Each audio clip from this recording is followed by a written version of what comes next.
Hi, I'm Bill Donohue, President of the Catholic League. Joining me today is Mike McDonald. He's the Director of Communications at the Catholic League. I want to talk about the way left-wing groups frame the issue of abortion.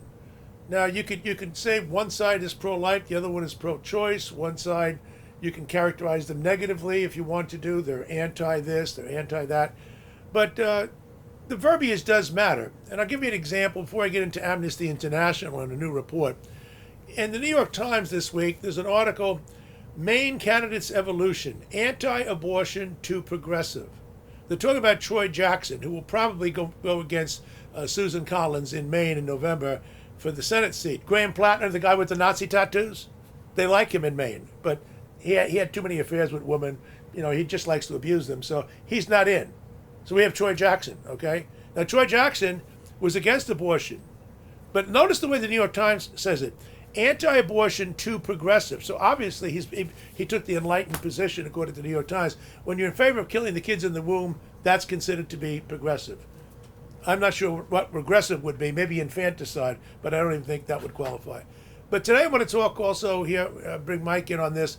Amnesty International in the UK, they're all over the world. They go back to the 1960s, and the human rights organization, one time respected, no longer respected. But they came out with a report on anti-rights. That was their terminology, anti-rights in the UK. And it's rather interesting. They first had to apologize to Christian groups, including the Catholic bishops in England and Wales, for including them as being anti-rights.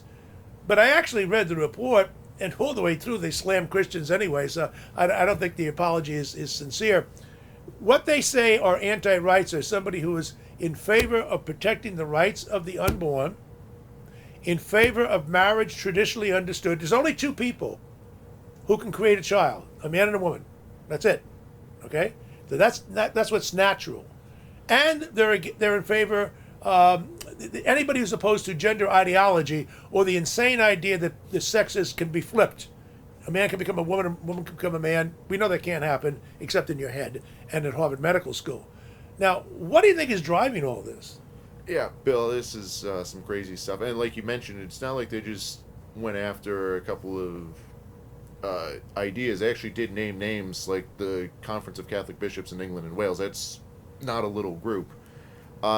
This really seems to be a bit of a power trip, right? That they are redefining rights, reorganizing, trying to reorient society in a way that gives their secular goals the most power and authority to try and say that a pro-life pregnancy center that's helping women in need carry their child to term and beyond, take care of the child, is something that's anti-rights, is actually just helping people, is an example of someone stripping people of their rights. How is that anti? And by the way, one thing I didn't mention in the post I wrote on this is that if you take a look at the organizations, they're they're going against the crisis pregnancy centers. I mean, anybody who's pro-choice should sincerely be in favor of saying, here's the abortion clinic and here's the adoption clinic.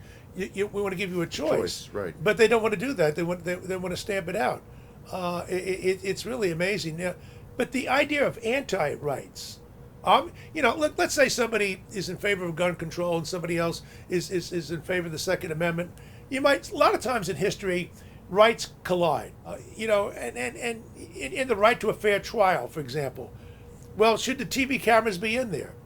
Well, yes, if you believe in free speech, but what happens to the fair trial if they turn it into a circus and that diminishes the rights of the accused?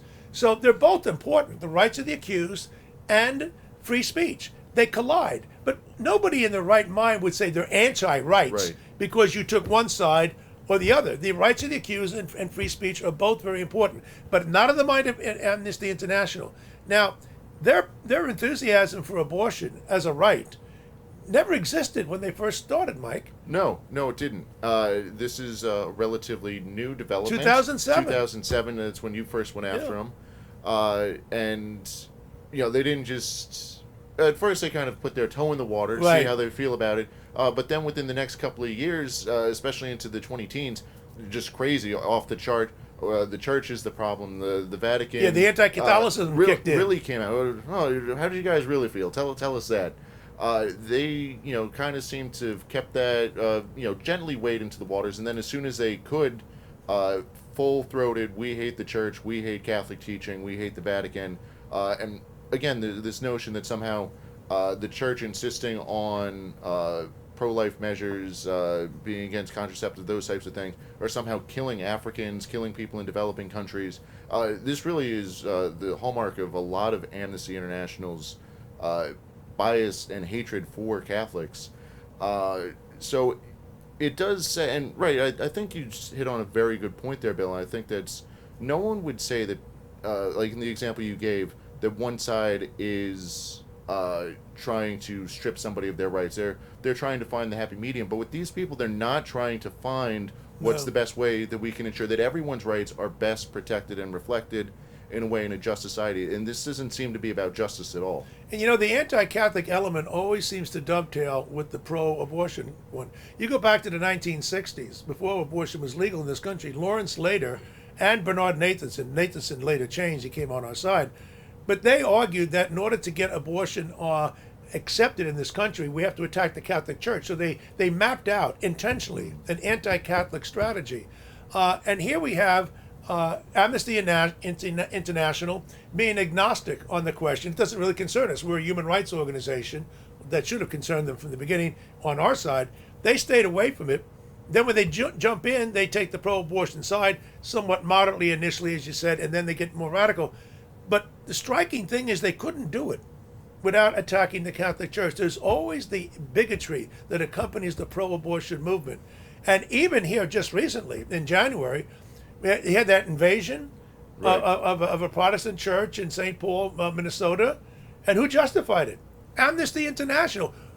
And they say that they're against us for being pro-life, pro-marriage, and pro-human nature, okay? The social roles that men and women have are ordained by nature. That's why they're pretty much the same in every society. But they call us anti-rights.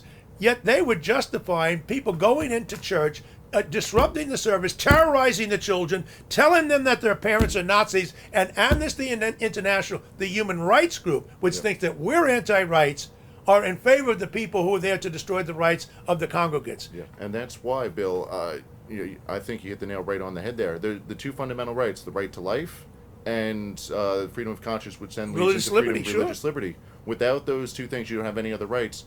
And they don't care about those, so their whole organization is a fraud, so they need to attack the Catholic Church, which has been the hallmark champion of those rights throughout its history.